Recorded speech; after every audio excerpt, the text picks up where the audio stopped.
Acting লাইনে আসবে বা সিরিয়াল লাইনে আসবে, অবভিয়াসলি আসো, এখানে সত্যি কাজ হয়, কোনো ভুল কিছু না। যদি ভুল হতো তোমরা দেখতে পেতে না এত কিছু, কাজ হয়। যেরকম ধরো এই যে কালকে যে মেয়েটা, তাকে আমি কোনো সত্যি বলছি খারাপ সাজেশন দিতে আমি কাউকে দিও না, আর তাকে তো একদম দিতে পারবো না। তার কারণ হচ্ছে সে আমার বাড়ির খুব কাছাকাছি একটা মানুষ। কারণ আমার সে হঠাৎ আমাকে সকালবেলা ফোন করেছে, ফোন করে বলছে হ্যালো স্যার, আমি এরকম আপনার সাথে একটু কথা বলতে চাই, এই ব্যাপার আমি শুটিংয়ের বিষয়ে কথা বলতে চাই। তো আমি বললাম ঠিক আছে বলো।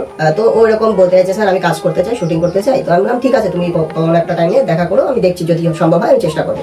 তো বলছে স্যার কোথায় দেখা করবো? তো আমি তখন ওকে বললাম যে তাহলে তুমি তোমার বাড়ি কোথায়? তো ও আমাকে বললো, ওর বাড়ির অ্যাড্রেসটা বললো। তো আমি বললাম যে ওখানে একটা খুব সুন্দর মন্দির আছে না, ওই জায়গাটা কি?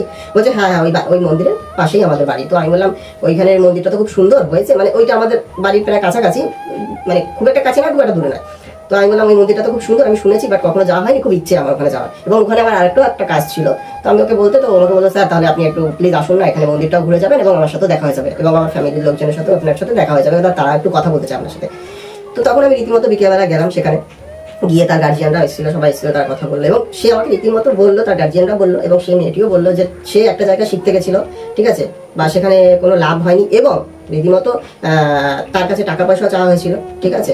সে তো তারপরে সেই সূত্রে কোনো কাজ হয়নি, এবং সে তার মেয়েটির মা বললো স্যার আমরা খুব গরিব, ঠিক আছে, কিন্তু মেয়েটা সত্যি খুব মানে শুটিংয়ে চান্স পাওয়ার মতো মেয়েটি দেখতে ভালো, খারাপ নয়, তো সুযোগ পেয়ে যাওয়া, কিন্তু মেয়েটির কোনো সুযোগ হয়নি, ঠিক আছে। সেখান থেকে মেয়েটির কোনো সুযোগ হয়নি, যার ফলে তারা খুব মানে আপসেট হয়ে পড়েছিল, মন খারাপ হয়ে গেছিলো যে আর কোনো হয়তো সুযোগ হবে না। তো সেই কারণে হঠাৎ আমাকে কোনো রকমভাবে কন্ট্যাক্ট পেয়েছে ওরই একটা দিদির মাধ্যমে। সেটাও আমি কি করে জানি, সেটা আমি যখন ওকে একটা কথা বললাম যে দেখো আমি যা বলবো কিন্তু ডাইরেক্ট করা কথা বলবো, যেটা মানে কাজের বিষয়ে কথা বলবো, কোনো এই নয় যে যে আমি তোমাকে কোনো একটা জ্ঞান দেবো বা ভালো মিষ্টি কথা বলবো, এরকম কিছু না, আমি কিন্তু যা বলি ডাইরেক্ট বলি, ঠিক আছে।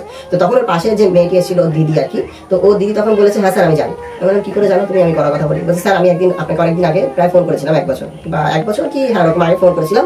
তো আমি জাস্ট জিজ্ঞেস করেছিলাম যে স্যার এরকম শুটিংয়ে কাজ করতে চাই, তো 2 একটা কথা বলেছিলাম, তো এবং বলেছিলাম যে স্যার এই বৃত্তান্ত বা আপনার বাড়ি কোথায় বা আপনি কি বৃত্তান্ত, মানে আমি যখনই আপনাকে কিছু একটা কাজের বাইরে অন্য কথা এক্সট্রা কথা জিজ্ঞেস করতে গেছি, তো তখনই আপনি আমাকে বলেছিলেন যে যদি কোনো কাজ থাকে, কাজের দরকার থাকে তো কাজের কথা বলুন, নয়তো কোনো কথা বলার দরকার নেই, ফোনটা রাখুন। তো এইভাবে আপনি পুরো মানে ডাইরেক্টলি এরকম কথা বলেছিলেন। তখন আমার মনে হয়েছিল যে আপনি কাজের কথা ছাড়া কোনো কথা শুনতে চান না বা বলতেও চান। তো যার কারণে আমি আমার বোনকে নাম্বারটা দিই আপনার সাথে কথা বলার জন্য, কন্ট্যাক্ট করার জন্য। তো তাই আমার বোন আপনার সাথে কন্ট্যাক্ট করতে চায়, ওর খুব ইচ্ছে। তো তখন ওরা আমাকে বৃত্তান্ত জানালো যে এরকম একটা জায়গা গেছে, টাকা পয়সা। তো হ্যাঁ এই টাকা পয়সাও শুটিং লাইনে আসতে গেলে, শুটিং অ্যাক্টিং লাইনে প্রপারলি অ্যাক্টার্স হতে গেলে টাকা পয়সা প্রয়োজন হয় কিনা সেটাও আমি বলবো অন্য একটা ব্লগে, ঠিক আছে। টাকা পয়সা প্রয়োজন হয় কিনা সেটাও আমি বলবো অন্য একটা ব্লগে। তো আমি তো এই এখন যেটা বললো সেটা হচ্ছে গিয়ে তো তারা বললো যে এরকম অভিনয় শিখতে গেছিল, তো কোনো সুযোগ লাভ হয়নি। তো তখন ওই মেয়েটির ইচ্ছে ও আমাকে প্রকাশ করলো, ইচ্ছেটা কি আমাকে প্রকাশ করলো, বলে স্যার আমার সিরিয়াল করার খুব ইচ্ছে, আমি সিরিয়াল করতে চাই। তো আমি তখন ওকে ডাইরেক্টলি বললাম যে দেখো তুমি সিরিয়াল অবশ্যই করতে পারো, কারণ তোমার লুকটা খারাপ নয়, ভালোই দেখতে, তো তুমি চেষ্টা করতে পারো, তো তুমি কতটা কি জানো। তো তখন অবশ্যই আমি কিছুই জানি না, আর একটা জায়গায় গেছিলাম, তার আমার কাছ থেকে প্রচুর পরিমাণে টাকা চেয়েছে এবং কিছুটা শিখেছিলাম, বাট তারপরে মনে হলো যে ওখানে শেখাচ্ছে না ঠিকঠাক, মানে ঠিকঠাক হচ্ছে না, মানে ওরকম 10 জনকে ধরো মানে হয় না ছোটখাটো, ও আর কি সেরকম বড় কোনো ইনস্টিটিউটে যায়নি, ছোটখাটো একটা ইনস্টিটিউটে গেছিল। তো সেখানে কি হচ্ছিল, ক্লাসের মধ্যে নাকি ওকে যেরকম স্কুলে আমরা কোচিং ব্যাচে পড়তে যাই বা ছোটবেলা প্রাইভেটে পড়তে যেতাম, নিচে বসিয়ে আর চেয়ারে বসে স্যার জ্ঞান দিচ্ছে, স্যার আর কি বলছে আর ওরা সেটা শুনছে। তো ওইভাবেই বলছে সেখান থেকে আমরা কিছু শিখতে পারিনি।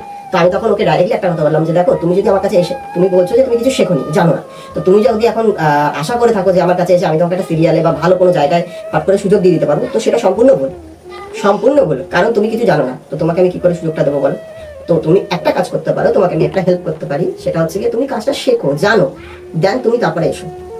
তো তখন আমাকে জিজ্ঞেস করলো স্যার বা ওর গার্জিয়ানরা জিজ্ঞেস করলো স্যার কি করে শিখবো বা কি করে কি বৃত্তান্ত, কারণ যে। তো আমি তখন ওকে বললাম যে দেখো আমি তোমাকে কোনো ইনস্টিটিউট মানে অ্যাক্টিং ইনস্টিটিউটের কোনো রেফার করবো না, আমার কম বেশি ইনস্টিটিউটের সাথে জানাশোনা আছে, কিন্তু তবুও আমি তোমাকে রেফার করবো না এই কারণে, কারণ অ্যাক্টিং ইনস্টিটিউটে মানে ক্লাসে সেইভাবে শেখায় না। একটা ক্যামেরার সামনে দাঁড়িয়ে প্রপার ভাবে যে তুমি প্রপার জিনিসটা শিখতে পারবে, কিন্তু ওখানে অ্যাক্টিং ক্লাসে গেলে কি হয়, তারা ধরো ওই যেটা বললাম চেয়ারে বসে থাকবে, তাদেরকে হয়তো বলে যাবে এই করতে হবে ওই করতে হবে, তাতে তো শেখা যায় না। প্র্যাকটিক্যালি করা আর মৌখিকভাবে বলা সম্পূর্ণ দুটো জিনিস আলাদা। তো তাই ওইটা আমি তোমাকে রেফার করবো না। তো তখন বলে স্যার তাহলে কি করা যেতে পারে, আমি বলছি দেখো আমার তো সেটা জানা নেই, আমি তো শেখাই না, আমার কোনো ক্লাস নেই, কারণ আমাকে অনেক ছেলে মেয়ের বাবা মা বলে বা ছেলে মেয়েরা বলে যে স্যার আমরা আপনার কাছে অ্যাক্টিং শিখতে চাই, ঠিক আছে। তো আমি তাদেরকে ডাইরেক্টলি বলি যে আমার অ্যাক্টিং শেখানো আমার কাজ নয়, হ্যাঁ, আমি অ্যাক্টিং শেখাতে পারি না সেটা না, আমি তো অবভিয়াসলি অ্যাক্টিং শেখাতে পারি, কারণ যেহেতু আমি নতুন নতুন ছেলে মেয়েদেরকে নিয়ে শুটিং করাচ্ছি, তৈরি করাচ্ছি, তারা কাজ করছে আমার কাছে, তোমরা রীতিমতো সবাই কম বেশি দেখেছো। আর যদি না দেখে থাকো তাহলে এখানে দেখো, এইটা আমার এই চ্যানেলটাতে তোমরা নর্মালি প্রুফ পেয়ে যাবে। এটা আমার রিও মানে একটা ইউটিউব চ্যানেল, একটা না আমার দুটো কিন্তু ইউটিউব চ্যানেল করেছি এই কয়েক মাসের মধ্যে, ঠিক আছে, কিছু দিনের মধ্যে, কয়েক মাস বলবো না, 1 বছরের কাছাকাছি। তো এখানে সব প্রুফ পেয়ে যাবে, এখানে সব নতুন ছেলে মেয়েকে নিয়ে কাজ করেছি। যেরকম দেখো, এটা আরএসপি রিও, এটা হচ্ছে ইউটিউব সিরিয়াল রিও। মানে ইউটিউব সিরিয়াল আমি চেয়েছিলাম কিছু নতুন ছেলে মেয়েদেরকে নিয়ে একটা সিরিয়াল, যেহেতু মানে আমাদের ইউটিউব লাইনে এখন পর্যন্ত সিরিয়াল কেউ আনেনি, মানে সিরিয়াল টাইপের মতো কোনো একটা কন্টেন্ট কেউ আনেনি। তো আমার মনে হয়েছিল যে আমি যেহেতু সিরিয়ালের কাজটা জানি, তো সেই ক্ষেত্রে আমি একটা ইউটিউবে সিরিয়াল টাইপের কন্টেন্ট নিয়ে আসবো, কন্টেন্ট। তো সেই কারণে আমি করেছিলাম, তো সেই কারণে এই চ্যানেলটা খোলা। দেখবে এই চ্যানেলে, এই চ্যানেলটার নাম হচ্ছে গিয়ে ইউটিউব সিরিয়াল রিও। এখানে সব সিরিয়ালের মতো এপিসোড আমি ছাড়তাম, ঠিক আছে। তো তোমরা এখানে গেলেও দেখতে পাবে। তো আর এই আরএসপি রিওতে তোমরা গেলে প্রত্যেকটা দেখতে পাবে যে এখানে প্রত্যেকটা নতুন ছেলে মেয়ে, এবং এদেরকে আমি শিখিয়ে নিজে হাতে তৈরি করেছি, এবং এখন তারা ভালো ভালো জায়গায় কাজ করছে। তো বিষয়টা হচ্ছে কি এটাই, যে তাদেরকে আমি বললাম যে আমার অ্যাক্টিং শেখানো কাজ নয়, আমার অ্যাক্টিং শেখানোর কাজ না, আমার কাজ হচ্ছে গিয়ে কাজ করা, শুটিংয়ে কাজ করা। অ্যাজ এ আমি যেহেতু ডিরেক্টরের কাজ করি, তো আমার কাজটা হচ্ছে ডিরেক্টরের কাজ করা, এবং রীতিমতো এখন ক্যামেরার কাজ শিখেছি, যেহেতু আমি ক্যামেরার কাজটা করতে জানি। তো ক্যামেরার কাজ, এডিটিং কাজ, এগুলো আমি জানি, কিন্তু অ্যাক্টিং শেখানোর কাজ নয় আমার। তো তাকে তখন মেয়েটা আমাকে জিজ্ঞেস করলো, বা তার গার্জিয়ান জিজ্ঞেস করলো, তাহলে কিভাবে কি করা যেতে পারে। তো তখন তাকে আমি একটা সাজেশন দিয়েছি যে দেখো, আমি তোমাকে একটা হেল্প করতে পারি, সেটা হচ্ছে গিয়ে তুমি বাড়িতে অ্যাক্টিংটা প্র্যাকটিস করো, হয়তো আয়নার সামনে বা কোনো মানুষের সামনে, যদি তোমার বাড়িতে তোমার কোন বন্ধু থাকে, সঙ্গী থাকে, তার সামনে অ্যাক্টিং করো, ঠিক আছে। তো সেইভাবে তুমি বাড়িতে প্র্যাকটিস করো, কারণ এখনকার দিনে কি বলতো, এখনকার দিনে মোটামুটি কম বেশি সবার মধ্যেই এই ইউটিউব বলো, ভিডিও বলো, রিলস ভিডিও বলো, সবাই কম বেশি অ্যাক্টিংটা জানে, ঠিক আছে। তো তুমি সেটাকে যদি আরো ঝালাই করতে চাও, মানে যেটাকে মানে যত করবে তত তুমি শিখবে, নিজেই শেখো, বাড়িতে আয়নার সামনে করো, বাবা মার সামনে করো, সবার সামনে অ্যাক্টিং এর মতো করো, হ্যাঁ। তো এই বিষয়গুলো তুমি শিখতে পারবে, কিন্তু আমি তোমাকে কোনো কারণেই তোমাকে কোনো অ্যাক্টিং স্কুলে কথা বলবো না যে ওখানে যাও শিখতে। আমি আমার তরফ থেকে তোমাকে বললাম, তো তুমি এটা করতে পারো, এটা করলে আশা করি তোমার সুবিধা হবে। আর আরেকটা হেল্প করতে পারি, সেটা হচ্ছে তুমি যদি মনে করো যে হ্যাঁ তোমার অ্যাক্টিংটা ঠিক হচ্ছে কি হচ্ছে না, তাহলে তুমি একটা কাজ করতে পারো, তুমি ভিডিও করতে পারো, তুমি ভিডিও করে মানে অ্যাক্টিংটা করবে, বাড়িতে বসে ভিডিও করবে, ভিডিও করে আমাকে সেন্ড করবে, আমি তোমাকে দেখে বলে দেবো যে ঠিক আছে কি ভুল আছে, ঠিক আছে। এইটুকু হেল্প আমি তোমাকে করতে পারি। তো তখন আমাকে মেয়েটা বললো, দাদা বাড়িতে বসে করাটা কিরকম একা একা বোকা বোকা লাগে, বা পারবো কি পারবো না, মানে বুঝতে পারছি না।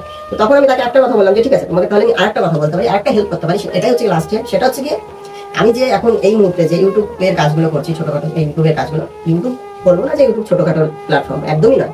আমি মনে করি ইউটিউব হচ্ছে কি সব থেকে বড় প্ল্যাটফর্ম। তার কারণ আজকে অনেকে ভাবে আমরা সিরিয়ালে কাজ করবো, ইউটিউব করবো না, অনেকে এটা ভাবে না, কিন্তু আমি মনে করি যে না, ইউটিউব সব থেকে বড় প্ল্যাটফর্ম। তার কারণ আমাদের সিরিয়ালটা কত মানুষ দেখে, সিরিয়ালটা পশ্চিমবঙ্গের মানুষ দেখে, যারা বাঙালি তারা দেখে আমাদের বাংলা সিরিয়াল, ঠিক আছে।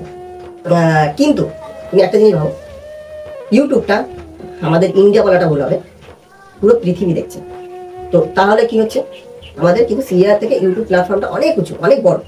তো সেই ক্ষেত্রে আমি তাই সেই মেয়েটাকে বললাম, তুমি একটা কাজ করতে পারো, যে আমি এই মুহূর্তে কিছু ইউটিউবের কাজ করছি, ঠিক আছে, যেমন আগমনী শুট করছি, কিছু মিউজিক ভিডিও করছি, শর্ট ফিল্ম করছি, ফিউচার ফিল্ম করছি, এগুলো করছি। তোমার যদি মনে হয় তুমি তাহলে সেখানে আসতে পারো, এসে তুমি টুকিটাকি কাজ করতে পারো আমার সাথে। দেন তুমি যখন আমার সাথে কাজ করবে, তখন তুমি ক্যামেরার সামনে প্রপারলি দাঁড়াবে, কিভাবে তুমি অ্যাক্টিং করছো না করছো সেগুলো আমি দেখিয়ে দিতে পারি। কারণ তুমি গিয়ে যদি ভুল অ্যাক্টিং করো, সেই অ্যাক্টিংটাকে তো আমি আর সেইভাবেই টেক নিয়ে নেবো না, বা সেটাই নিয়ে তো আমি আর কাজ করবো না। তুমি যতক্ষণ না ভুল ঠিক করবে, ততক্ষণ আমি তোমাকে দেখিয়ে দিয়ে ঠিকটাই করাবো, কারণ তাতে আমারও তো কাজটা ভালো হবে। সেই কারণে তোমাকে, আর যতবার আমি তোমাকে দেখাবো, ঠিক আছে, যতবার আমি তোমাকে দেখাবো ততবার তুমি শিখছো, জিনিসটা জানছো, পুরো প্র্যাকটিক্যালি ক্যামেরার সামনে কিভাবে কি করতে হচ্ছে না হচ্ছে, সেগুলো তোমার টোটালটাই বিষয়টা তোমার পুরো অভিজ্ঞতা হয়ে যাবে। তাহলে কি হবে, তোমার সিরিয়ালে গিয়ে বড় ক্যামেরার সামনে গিয়ে কিভাবে কি কাজটা করতে হয় সেটা তোমার প্রপারলি জ্ঞান হয়ে যাবে, বা প্রপারলি তোমার ধারণা হয়ে যাবে, বা প্রপারলি তুমি শিখে যাবে। এই হেল্পটা তোমাকে করতে পারি। তখন সেই মেয়েটি বললো, ঠিক আছে স্যার, তাহলে আমি আপনার সাথে কিছু যে কাজগুলো করছেন ইউটিউবের, যে শর্ট ফিল্ম বা ফিচার ফিল্ম বা যাই করছেন আমি করবো। তো এইভাবেই কালকে সেই মেয়েটার সাথে কথা হলো, এবং রাতে সেম জিনিসই, রাত তখন 9টা বাজে, তখন দুর্গাপুর থেকে একটা দিদিভাই ফোন করলো, সেও আমাকে সেম কথা বললো। সেও আমাকে বললো যে সে নাকি এরকম কলকাতা, দুর্গাপুর থেকে কলকাতা এসছে, কোনো একটা অ্যাক্টিং স্কুলে 5,000 টাকা না 10,000 টাকা দিয়েছে, বাট সেখান থেকে কোনো আলটিমেটলি লাভ হয়নি। এবং সে লাস্টে তার সেই দিদি ভাইয়ের যে হাজবেন্ড, সে নাকি তাকে রীতিমতো খুব রাগারাগি করেছে, ঝামেলা করেছে, অনেক গল্প, মানে বুঝতেই পারছো, আমি যেহেতু এই লাইনে আছি, প্রচুর মানুষ আমাকে ফোন করে একটা গল্প শোনায়, শুনি, ঠিক আছে। তো এটাই বলবো, আলটিমেটলি তোমাদেরকে আমি এটাই বলবো যে এই সিনেমা জগতে আসতে গেলে, বা আমাদের সিরিয়াল জগতে বলো, বা এই অ্যাক্টিং জগতে আসতে গেলে তোমাকে যে অ্যাক্টিং স্কুলে ভর্তি হতে হবে, এরকম কোনো ব্যাপার নেই, এরকম কোনো ব্যাপার নেই। এখনকার দিনে প্রত্যেকটা মানুষের মধ্যে ট্যালেন্ট আছে, আমি মনে করি প্রত্যেকটা মানুষের মধ্যে ট্যালেন্ট আছে, সেটাকে নিজের থেকে ঝালাই করতে হবে, মানে বাড়িতে বসে প্র্যাকটিস করতে হবে, প্র্যাকটিস করো, দেন অবশ্যই হবে। কারণ আমি যখন, আমার মনে আছে এখনো, যখন আমি রানী রাসমণি সিরিয়াল করি তো তখন স্টুডিওর গেটের বাইরে